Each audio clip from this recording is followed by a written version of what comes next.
उद्धव ठाकरे होणार का आणखीन कोण होणार?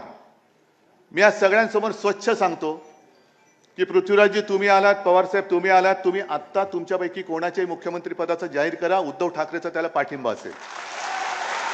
या जाहीर करा. मला आता जाग आली की आपण काहीतरी केलं पाहिजे.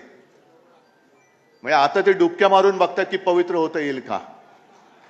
मग रक्षाबंधनामध्ये ते स्वतःचे फोटो छापतायत, सगळीकडे स्वतःचेच फोटो छापतायत.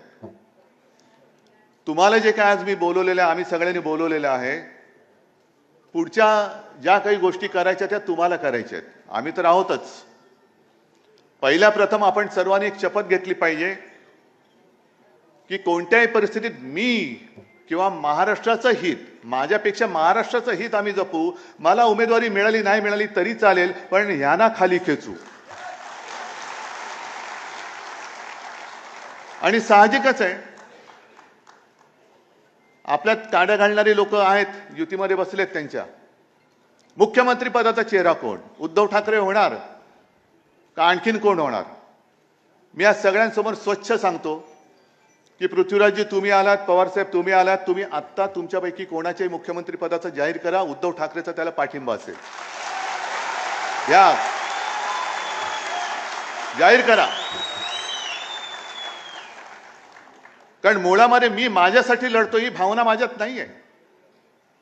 ज्या क्षणी मी मुख्यमंत्री पद सोडलं, ते पुन्हा जे काही लढतोय मी माझ्या स्वार्थासाठी नाही लढत, माझ्या महाराष्ट्राच्या स्वार्थासाठी लढतोय. आणि आजपर्यंत कोणाची हिंमत झाली नव्हती, ती यापुढे सुद्धा होणार नाही. महाराष्ट्राला झोकवण्याची जो हिंमत करतो त्याला आम्ही गाडून टाकतो. ह्या इतिहासाची पुनरावृत्ती आम्हाला करायची, गाडून टाकू आम्ही त्याला. त्याच्यामुळे हे जे काय चाललंय, मुख्यमंत्री कोण होणार, तर आत्ता जाहीर करा, या सगळ्यांच्या समोर जाहीर करा. आणि मी तुम्हाला पाठिंबा देतो की नाही ते होऊ द्या, सगळे चॅनेलवाले करून टाका जाहीर. मुख्यमंत्री कोण होणार आम्ही बघू काय करायचं ते. आम्ही नाही, पण आणखीन पुढचा धोका सांगतो. जो अनुभव आम्ही भाजपच्या युतीत घेतलेला आहे, त्या अनुभवाची पुनरावृत्ती नकोय मला. आम्ही 20 वर्ष, 25 वर्ष, 30 वर्ष सेना भाजप युती, मग जागा वाटप व्हायचा, मग अशाच बैठका व्हायच्या आणि त्या बैठकांमध्ये जाहीर केलं जायचं की ज्याच्या जागा जास्त येतील त्याचा मुख्यमंत्री. आणि हेच धोरण हे आम्ही एकमेकाच्या पायावरती धोंडे पाडण्यात टाकायचो.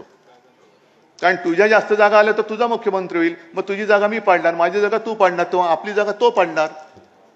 मग पाडापाडीच्या राजकारणामध्ये युतीला काय महत्व राहिलं?